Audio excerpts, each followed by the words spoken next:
One of the pillars of the Metrobank Girls in Cricket Fund aims to increase the number of women who become ECB coach developers, those superstars in the recreational game that run coaching courses amongst so many other things in their counties. Thanks to the fund, this year, for the first time ever, there is a 56% female to 44% male ratio in the 2024 cohort of coaches, meaning even more role models for women and girls in cricket.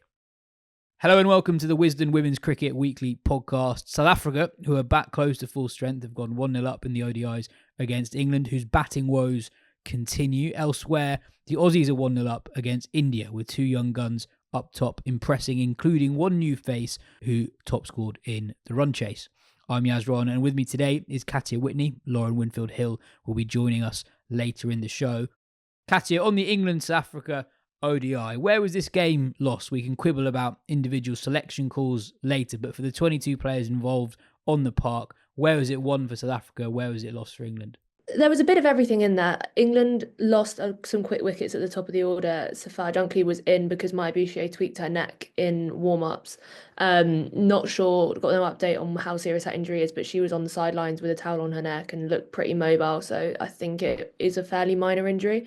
But Dunkley and Bowman were both out cheaply, and so was Nat Sciver-Brunt and Danny White-Hodge. So England were 4 down just after the end of the first 10 overs. And we've said before that there's very few places these runs are coming from if some of those names that got out early don't score runs, and that was kind of the case. Heather Knight got 40 and England's top scorer was Charlie Dean. He played a really good innings down the order. England would have been looking at kind of 100 all out, if that. And Dean put on a really good partnership with Heather Knight and then with Sophie Ecclestone to get England up to 186. And it's a kind of total where you're looking at South Africa and you think that there is a way that they collapse and they don't chase that target, especially on a pitch that was quite tricky to figure out. But they just made it look like a completely different game. It's worth saying that Laura Wolfart was dropped pretty early on by Amy Jones, and there was also a drop by Safar Dunkley. But Wolfart played a really good innings. Pretty slow innings, but exactly what the situation needed. And there were some really good contributions from Anne Dirksen and Nadine de Klerk down the order, played a 48 runs off 28 balls, which was a really good innings, and it was wrapped up pretty quickly. Also, whereas won and lost, I think the real difference you can point to is Marizanne Kapp, who's back in the side after the T20s. Those 3 first wickets that England lost, so Safar Dunkley, Tammy Beaumont and Nat Sciver-Brunt, all fell to Kapp in her first 2 overs, and she was brought on for that 3-over burst in the power play, and really made the difference. So that's kind of where it was won and lost. Yeah, it's a handy player to have back in the side. And I do think that more generally with South Africa across formats, I remember Lauren made the point in our World Cup preview that it's quite hard to sort of looking at their results, work out where they are because Kapp is rested from so many of their bilateral games. They're just a completely different side when they have her back in. I really enjoyed the Wolfart innings because she basically blocked the crap out of it for large parts. There was a period where the required run rate was below 3 runs and over, and she was facing Ecclestone quite a lot, and she was very, very content to essentially see out Ecclestone from quite early on in Ecclestone's spell, knowing that the rate was totally under control, and the only way they would lose the game is if they lost a flurry of wickets sooner rather than later. And then, Kapp and de Klerk were brilliant towards the end. De Klerk showing gears that I've not necessarily seen from her before, though I think some of the England bowling towards the end helped her out a little bit. On England's selection, quite interesting that Kate Cross wasn't picked. She's most often England's most reliable seamer. Obviously, she's not really involved in T20s these days, but she is a regular in the ODIs. What did you think of it? I mean, me and Ben talked about this a little bit on the Patreon, and we were kind of the same mind that we don't necessarily mind Cross being rested. We've talked about England a lot, not giving players opportunities in these kinds of series when both sides are already qualified for the World Cup next year. So on the face of it, while you want to win the series, there's not much to lose in bigger picture sense from the series. And we were very excited about seeing Lauren Filer on these bouncy South African decks before the series. It didn't quite come off for her in the game. She was quite expensive, but she was the one who Wolfart was dropped off early on, so that could have looked quite different. But you want to find out something about Lauren Filer on these decks, and with Lauren Bell, Lauren Bell is your main bowler at this point. You're not leaving her out of the side, and you want to give her experience because although Bell is the one who was broken through into the team in all formats and all conditions, she's still a relatively young player. She's still in her early 20s. She hasn't got that much experience behind her, and you still want to find out about her in these kinds of conditions. So while Cross might have been the bowler that would have brought much more control than both Filer and Bell can bring at this point in time. There's much more worth in finding out what Lauren Filer or Lauren Bell can do for you in these conditions, for me personally, than there is in playing Kate Cross in all three of these ODIs. Yeah, it's a good point on Bell that because she's in England's team across all formats, we sort of forget, like with other England players, just how young she is. And I think also in Bell's case, just how inexperienced she is specifically in ODI cricket, because she only comes into the England setup in 2022, right? And from her debut, I think her first England involvement was actually the test at Taunton. From that moment, she's basically been involved in anything. But that run doesn't include an ODI World Cup. So including the opener against South Africa, she's only played 15 ODIs. So it's a really quite small sample size. And we talk a lot about how England's best players don't actually play that much domestic cricket these days. So I think it's really important that Bell, in particular, if she's the one that England see as the attack leader, both in the present but also in the near future, she needs to play every ODI possible at the moment. Is Wolfart the best batter in the game? I'm going to throw some stats at you. She's only 25, which is mental because she's been around for basically a decade, and is already the 9th leading run scorer in women's ODIs. She's going to catch Meg Lanning's career haul in the next few months. She averages 50. On current form and on her current scoring rate, she'll be second behind Mitali Raj in the next couple of years. Raj, by the way, is way out in front, 2,000 runs ahead.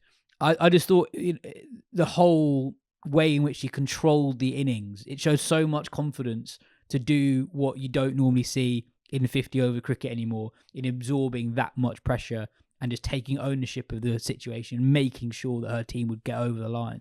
Yeah, I think we should acknowledge that chase was very much a perfect situation for Laura Wolfart to come into, in terms of there was no pressure on her to hit out early on, and she could just sit back, control the innings, block the crap out of it, while Nadine de Klerk and Anne-Marie Dirksen had a go, and Marizanne Kapp.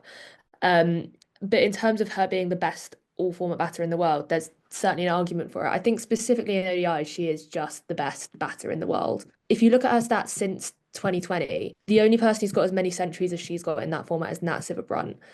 However, Nat Sciver-Brunt has got 8 half centuries in that time. Laura Wolfart has got 18 half centuries in that time. So both in terms of getting to 50 and in terms of converting, she is the best in the world over that period of 4 years.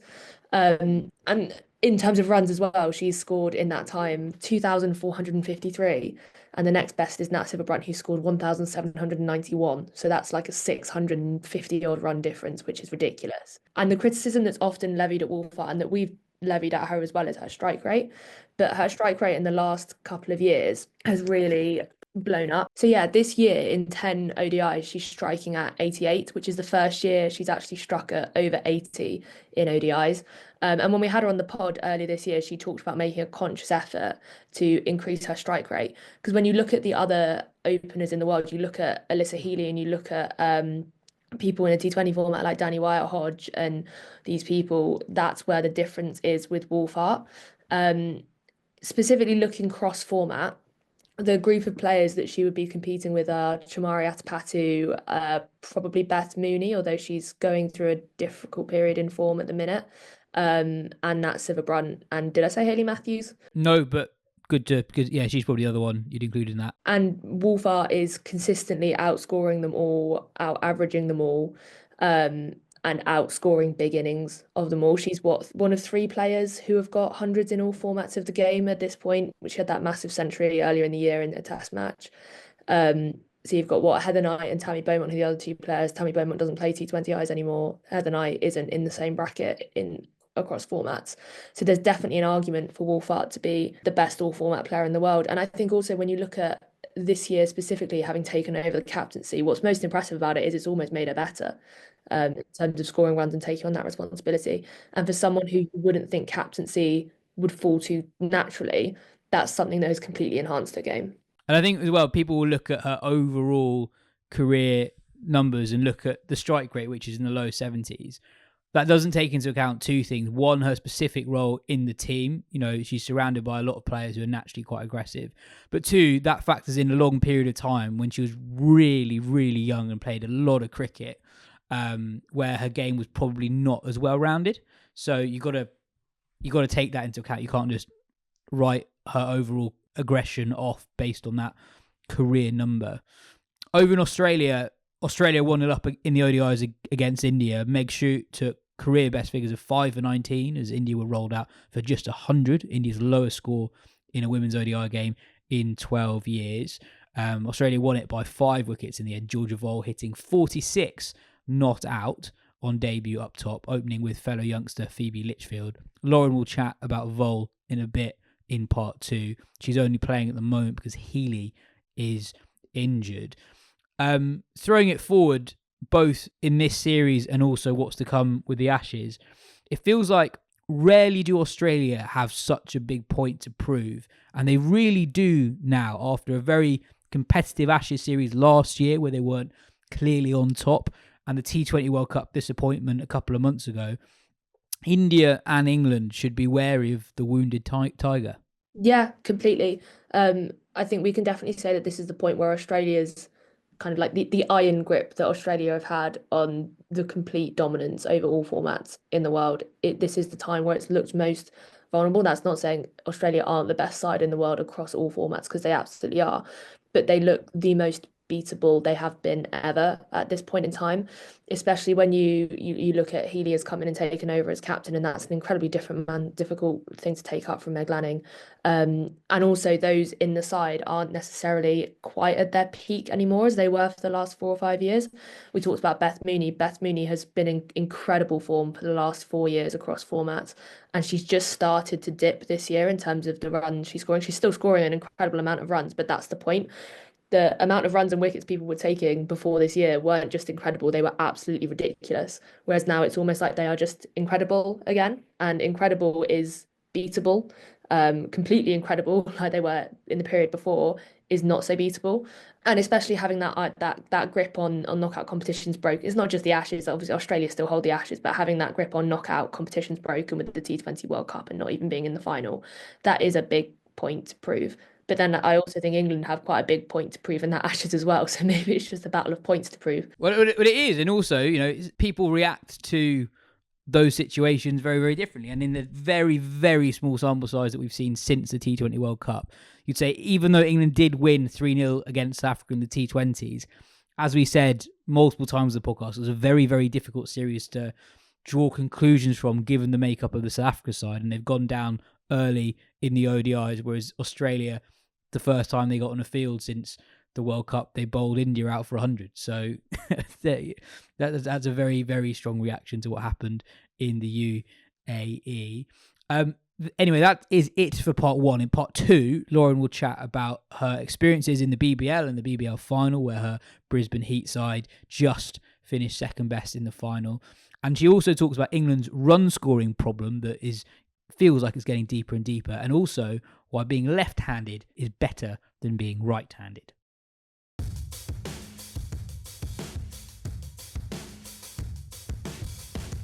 Lauren, we're chatting a couple of days after the BBL final. Your Brisbane Heat just fell short in a rain-affected game against the Renegades. A couple of days out from the final. What are your reflections on the game? Conditions, I guess, not ideal with a bit of weather around for the start of that run chase. Yeah, no, it wasn't. To be honest, my reflections are it just wasn't meant to be. You know, I think it was one of those days where, yes, Duckworth Lewis was pretty stiff and rain came at a good time for them.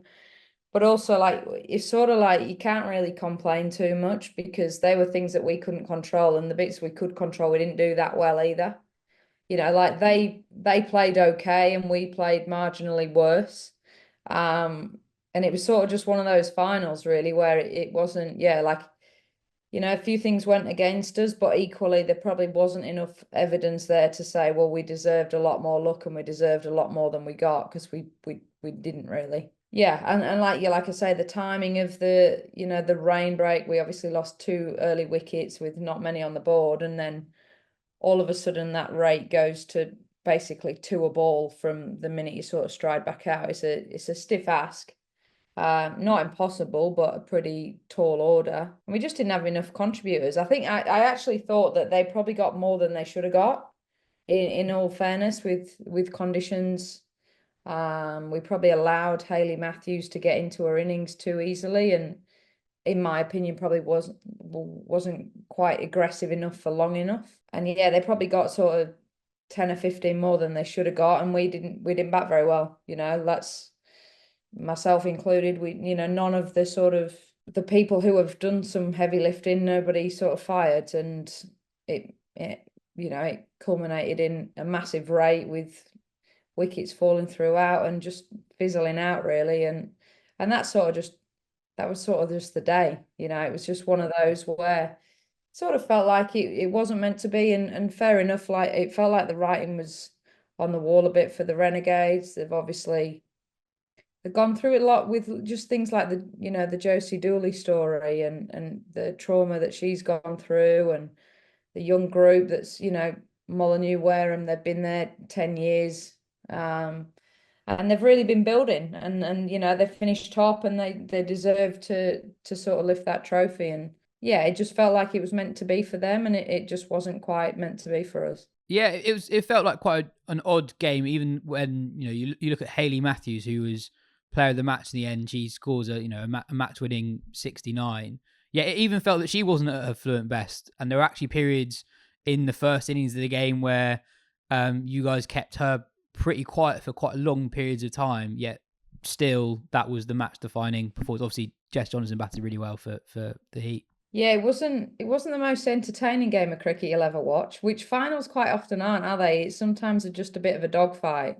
Why do you think that is? Why do you think finals often pan out that way?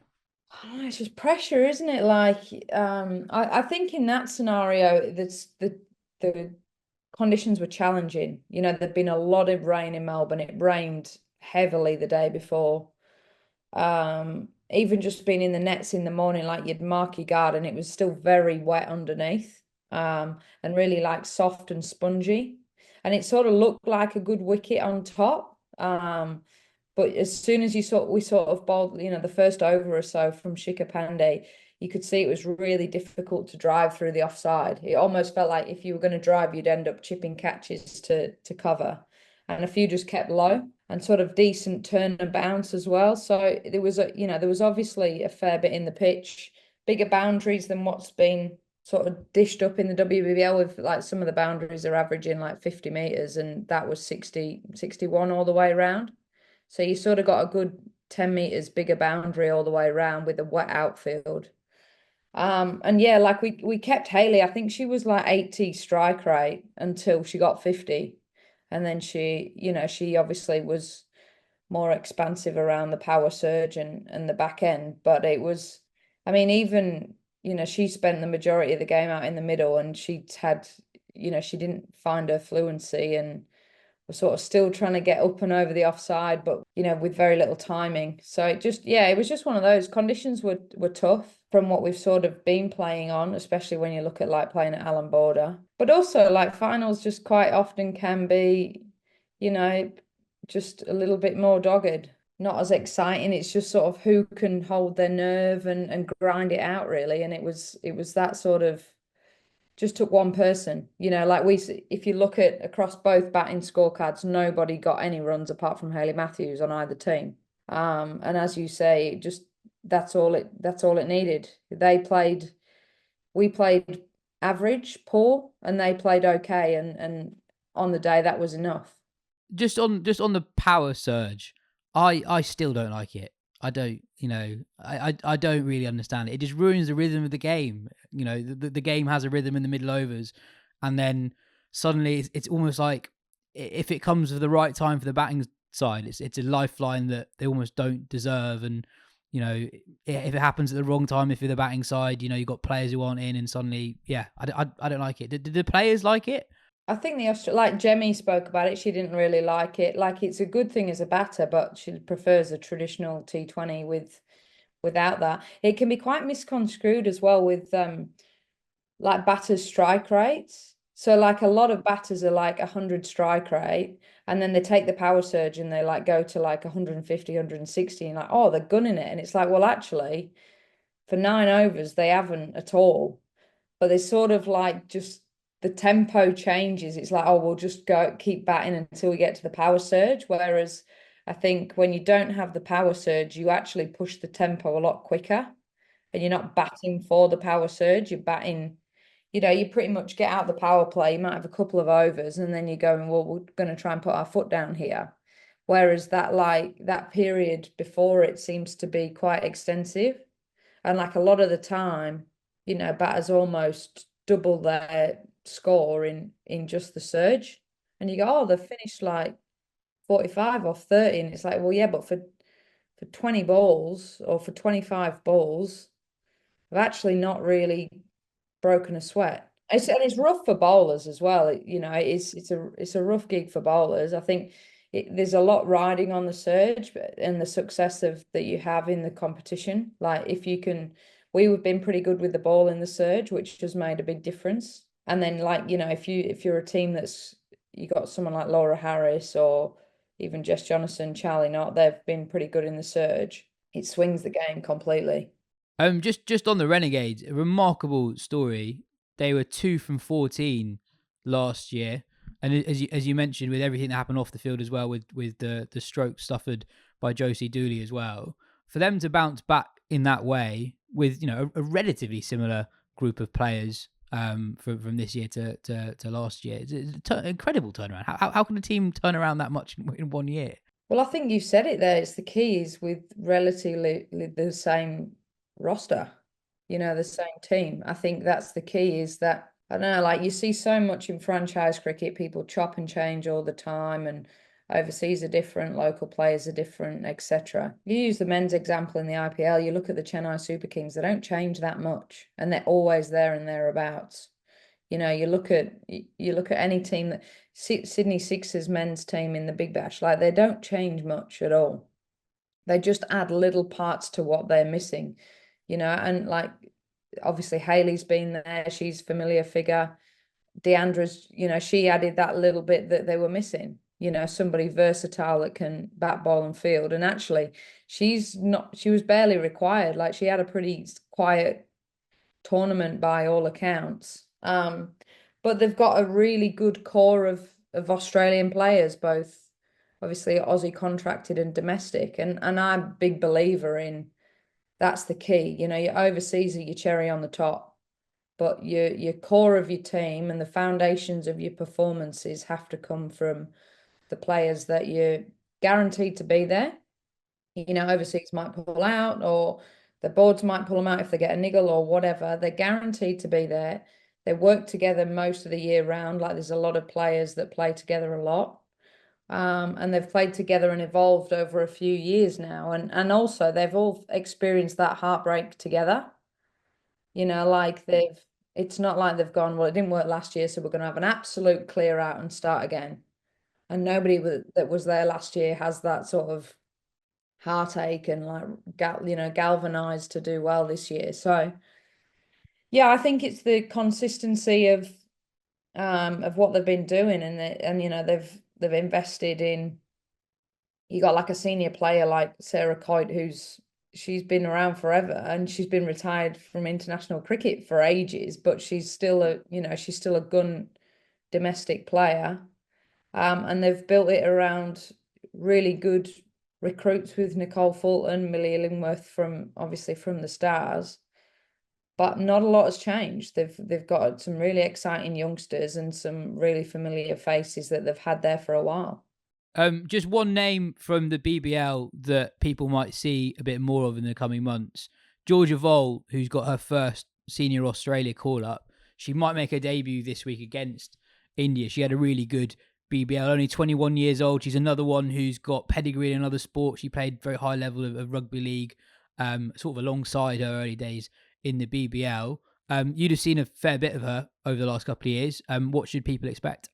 She's got an all-round game. She's got a very simple technique. There's not a lot to go wrong, but she can score runs all around the ground. You know, she's strong. She can hit a big ball down the ground, but she's also got your reverses, your paddles, you know, all the funky stuff that all the young players seem to have now. And when she scored, you know, when she goes big. You know, we've seen a lot when she's sort of got in this, you know, both domestically and in the WBBL. If she gets in, she generally goes big, and I think that's obviously a great attribute to have. She obviously had a very short stint over in England playing for Lancashire. She pretty much tore a hamstring off the bone in the first, I think, first or second game that she played. But even that game before she tore a hamstring and got run out, she looked really good and made a really good start. So yeah, there's lots to like. Like she's got a really simple technique. Like I love it when young batters, it doesn't look like there's an awful lot that can go wrong. There's nothing too funky happening. It's just really good, solid cricket shots. And she can play, like I say, she can play all around the ground. She's got power. You know, she's a strong girl. She's got power. She can bowl a bit as well. But yeah, I think she's going to be the future. Like if you look at a few Australians in that lineup that they're closer to the end than they are the start. And I think she'd be someone that, a bit like Litchfield, you know, where she's sort of young and from nowhere, but you just get her in there. Get her in there as soon as possible. She's got all the attributes you need to be a really good international player. And, you know, I think we're pretty much more than likely to see those two youngsters open the baton at the top on Thursday against India. And it'll probably give a little snapshot into the future of that Australian batting lineup. It'll be interesting to see what happens if she goes well and where that sort of, you know, then how do you juggle that balancing act with Healy obviously to come back. But yeah, it's an interesting headache if she goes well. Yeah, and we'll compare that to sort of where English batting more generally is in a bit. On the England South Africa series, quite an interesting T20I series in that South Africa resting a few players. So even though England have won 3-0 and actually very comfortably in the last two games, it's quite hard to work out what they've necessarily learned from this series. Let's start with Lauren Bell, because I think she's in quite an interesting place as a bowler, because stylistically she's actually very different to what she was when she first came into the side. You know, she used to bowl a lot of big booming in-swingers, and that has not totally disappeared, but her general method has changed and almost become more varied. Do you worry though that she is losing the super strength that made her so effective in the first place? Yeah, I think so. I think, and you know, I don't think I'm speaking out of line, because she spoke about it in the New Zealand series, how she's been trying to work on having in swing and away swing and having variety and not being one dimensional. I think it's one of those things, isn't it, where you get picked for having a strength or a super strength. And like anything, you've got to evolve and try and improve, but you'd want to do that not at the cost of what you got picked for and what your super strength is. And it can be a really tricky thing to manage as a player, and, you know, for coaches coaching them, because it's quite easy to lose confidence when you're working on things to evolve your game. You know, I know, like in the past, if I've been working on sweeping, for example, and it wasn't something that came hugely natural to me, you know, you've gone a little while without practicing hitting down the ground or doing things that you know you've got good confidence in, and all of a sudden the things that you've topped up and almost put in your toolbox are the things that you're not actually as good at, and you lose sight of what you are good at, or actually lose the skill of what you're good at.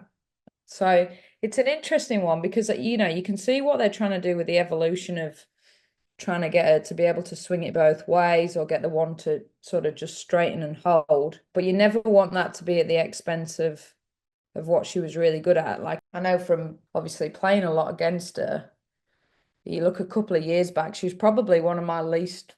I remember we were doing some red ball practice, and she's probably one of my least favorite bowlers to face, because she's got height, so she gets that sort of bounce into areas that are really hard to drive. Like, she hits the splice a lot, and you know, she bowls them big booming in swingers. And you look at any bowler in women's world cricket, if you bowl in swing, you're going to have pretty good numbers, because, you know, the numbers are there. You look at someone like Shikha Pandey, who's just been out in the WBBL. I think she's 36, 37, hasn't played for India for a number of years, been called up and done extremely well because she bowls Inswing. Every batter in their first 10 balls has a heavy head and moves, falls over, gets wrapped on the pads, gets bowled. So I just think it's just such a massive weapon to be able to bowl those big hooping innies that she's sort of lost a little bit. And like you say, it's she sort of used to either take wickets or go at a very low economy, and at the minute she's probably not really banking on either. Do you think more generally that we almost underappreciate the value of those big booming in-swingers? It's something that almost marks the women's game out from the men's game in the prevalence of bowlers who predominantly swing the ball into the right-hander. But as you say, it looks like an absolute nightmare to face when someone is on top of their game and doing that. Yeah, I think so. I think, and I'm not saying Lauren Bell is an average bowler, but I think you could be. I believe, and this is completely just my opinion, is you can probably be an average left arm spinner and an average leg spinner and be more effective than an off spinner against right-handers in the majority of cases. And it's the same with an in-swinger and a left armer. Like, I just think the trajectory, the areas that you hit, the way in which it comes back into you to a right-hander, you are more threatening. You got more balls hitting the stumps, you got more bowled LBWs, you're bringing in more dismissals than somebody that's shaping it away and it looks really sexy and it's going through to the keeper. Or, like, how many slips catches do you get in women's cricket? Not an awful lot. Yeah, I was also going to ask as well, women's international cricket versus men's international cricket, the pinnacle in women's cricket is white ball cricket, right? And if you're a seamer, you're going to bowl a lot in the power play. And actually, like, a bit of away swing's quite nice, potentially. If you've got a ring field on the offside, you've only got 2 players out. It's not the worst thing in the world as a batter to have you something to work with. You're almost playing in the direction the ball's going anyway. Yeah, I think so. And you can just throw your hands at it. You can. I just think in the women's game, you don't see a lot of slip catches. That's just fact. That's not opinion. That is fact. You very rarely see, one first and second slip take catches. Most of the time you have them in for an over or two, and then they're out and they're in, trotting around the outfield, or they're a catcher in front of the bat. Where if you bowl an in swing or left arm, you might have 2 mid wickets, or you could have a slip, because you might get the one that just straightens when people are going, right, I really need to get my on drive away. I need to hold my head. And then you got the one that straightens that you end up nicking. So I just think it's far more effective and more of a challenge. I don't think I know. Let's do a survey. Opening batters, what do you prefer? And I just feel like everybody would say they prefer the ball swinging away from them to into them. Same as, left arm is so beneficial. You probably don't, in my opinion, you probably don't have to be quite as good and still be very effective and take wickets, bringing the ball back into the stumps. One of my best friends has just had a kid, and he's someone I play cricket with, and his brother said as soon as the baby was born, put a ball in her left hand, make sure she's left-handed. Yeah. She's got so much more of a future if she's left-handed. 100%. So completely aligned on that. It is. I think so. It's in the same way in which, left arm spinners, leg spinners, generally their economies are lower. The ball turning away from the bat, rather than into a right-hander, like it's the same thing. That's really interesting. We did a thing in the magazine recently on almost the opposite, basically like why it's easier to be a left-handed batter than a right-handed batter, and there's some really interesting aspects to it, including like how wide nets are. So nets basically tend to be too narrow for bowlers to develop run-ups that come from an angle. So you naturally have, especially in the UK, very straight run-ups, which makes it quite hard to swing the ball away. So people are swinging the ball away less, so into the left-hander less. And that's like one of the few reasons why just being a lefty just might be easier than being a right-handed batter. Why lefties are so good off their pads and cutting, because people either miss too straight and then compensate too wide. Dan Yeah. Worrell would never be any good in an indoor school, would he? He'd never get his run up in. We talked about where Australia are at and how they might have like quite a good problem to have when it comes to selection if Vol goes well against India.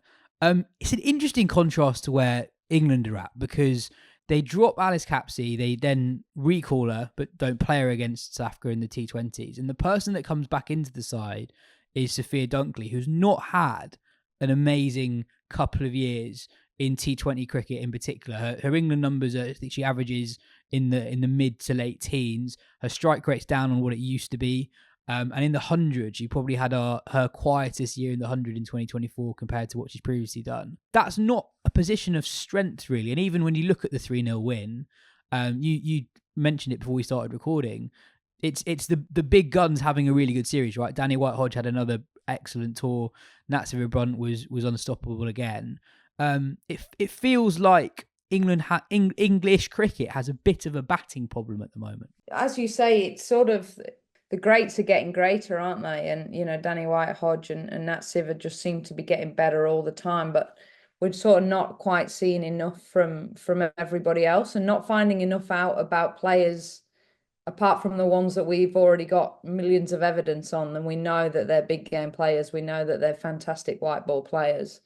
And as you said, it's hard to know because the results, obviously it's been pretty convincing, but you look at the team that South Africa are putting out and it's not their first strength 11 by any stretch of the imagination. It is an interesting one with Sophia Dunkley. Like, I know that John Lewis has spoke, quite extensively about her style of play and the way in which she went about her business against the Aussies. Actually, he believed had a long way to go in, almost stunning them a little bit in terms of going out with all out aggression, and putting them on the back foot. And I just wonder if that's he's trying to find that again. Capsey's plays that way, and her numbers, like he said, have regressed a little bit.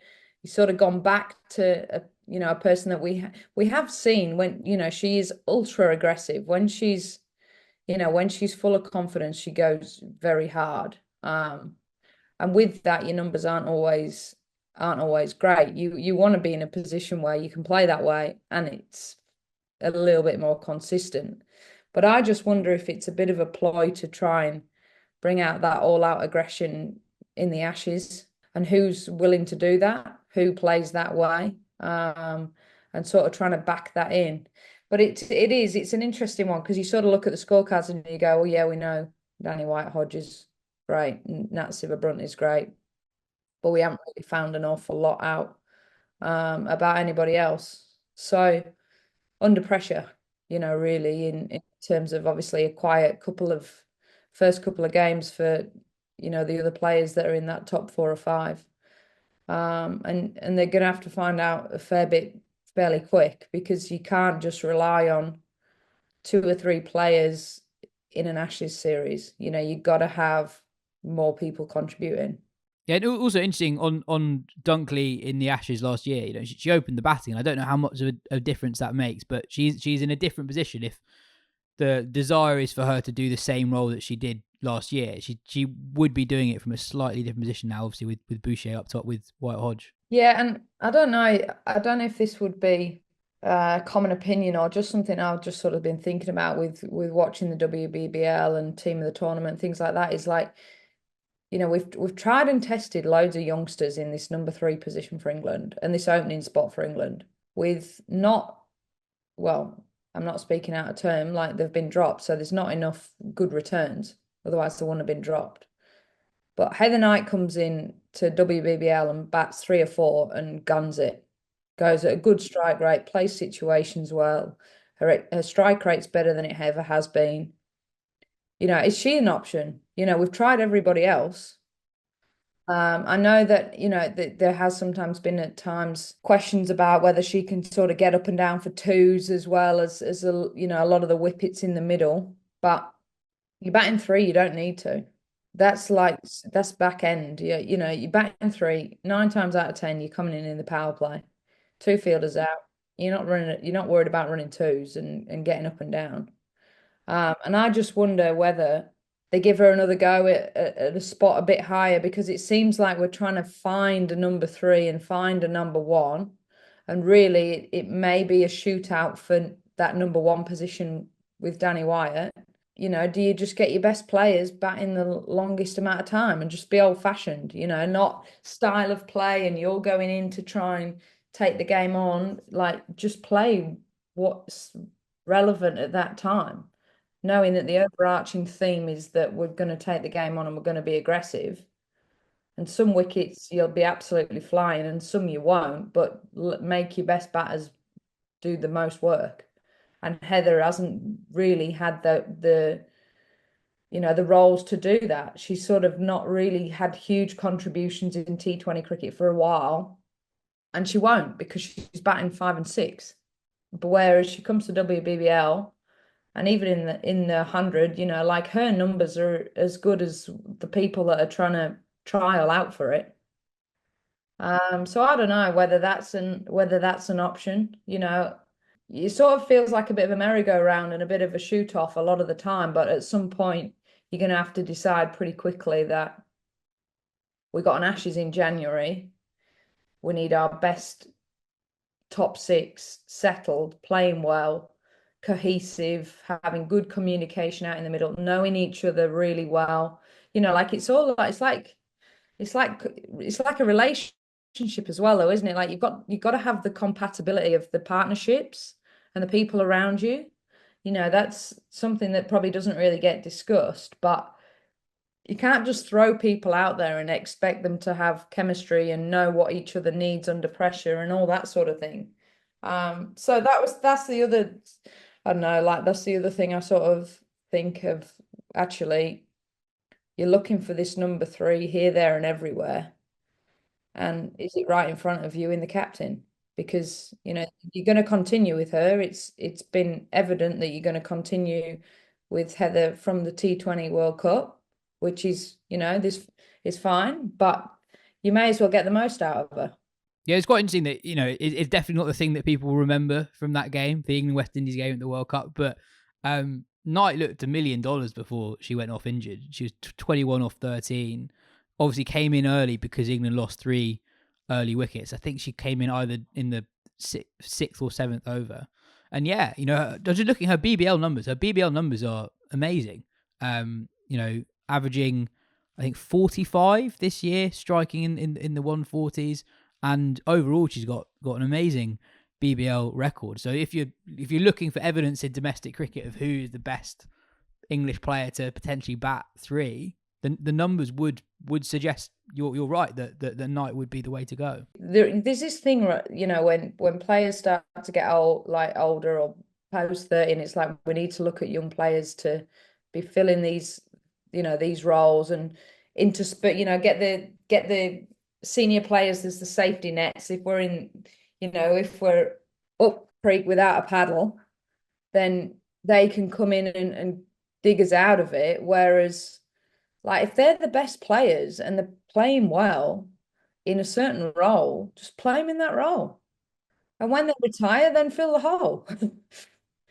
Like we do all this pre-planning and trying to find the next best players in whatever. Like, I don't know, I just think you're either good enough or you're not, no matter what age you are, and you're either in form or you're not. And pick those people. Yeah. And yeah, like I've just looked up Knight's records just like by batting position. It is better when she bats higher up in the order. So, and she's a situational player, like if it's swinging around corners and it's difficult, like she can play the situation. She might be 5 off 12 balls, but you're not suddenly gone 10 for 2 and then 10 for 4.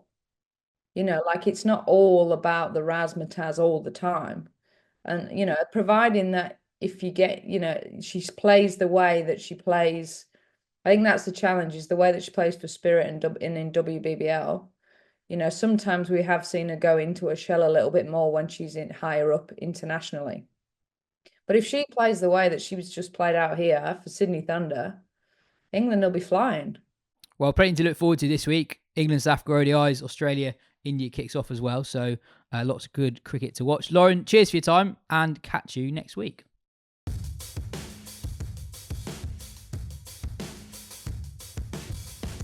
That is everything for today's show. Thanks to the Metro Bank Girls in Cricket Fund this year. 23 out of 41 ECB coach developers in the 2024 cohort were women, meaning even more female role models for women and girls in the recreational game. If you want to find out more about the fund, visit metrobankonline.co.uk/cricket.